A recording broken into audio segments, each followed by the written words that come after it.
ঢাকার ফার্মগেটে একটি পারমাণবিক বোমা পড়ল। বলাই বাহুল্য, ব্যস্ত শহরের চঞ্চলতা নিঃশেষ হয়ে যাবে মুহূর্তেই।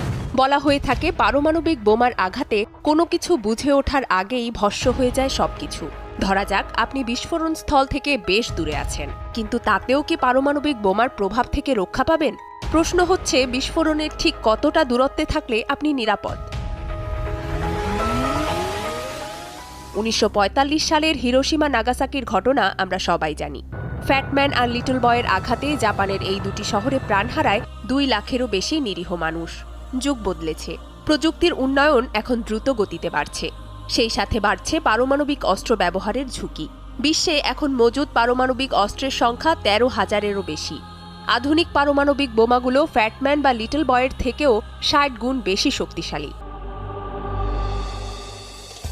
ধরা যাক উত্তেজনাকর কোনো পরিস্থিতিতে কোথাও 1 মেগাটনের পারমাণবিক বোমা বিস্ফোরিত হলো।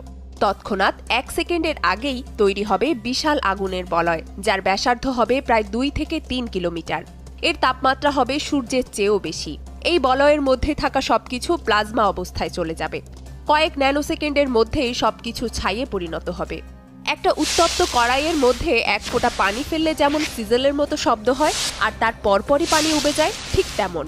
অর্থাৎ ফার্মগেট থেকে Tejgaon, Shahbag, Bangla Motor, New Market, Khamarbari পর্যন্ত ভস্ম হয়ে যেতে সময় লাগবে 1 সেকেন্ডেরও কম।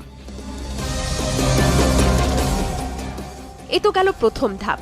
পরবর্তী ধাপে ছড়িয়ে পড়ে তেজস্ক্রিয়তার বিশাল ঢেউ, যার ব্যাসার্ধ থাকবে 13 থেকে 15 কিলোমিটার। এই স্থানে তাপমাত্রা এত বেশি থাকবে যে রাস্তায় চলতে থাকা মানুষ হঠাৎ দেখবে সে জ্বলছে। মোহাম্মদপুর, মিরপুর, খিলগাঁও, রামপুরা, মহাখালী, উত্তরা পর্যন্ত ছড়িয়ে পড়বে আগুন। অর্থাৎ এই সীমার মধ্যে অবস্থানরত মানুষের বেঁচে থাকার সম্ভাবনা নেই বললেই চলে।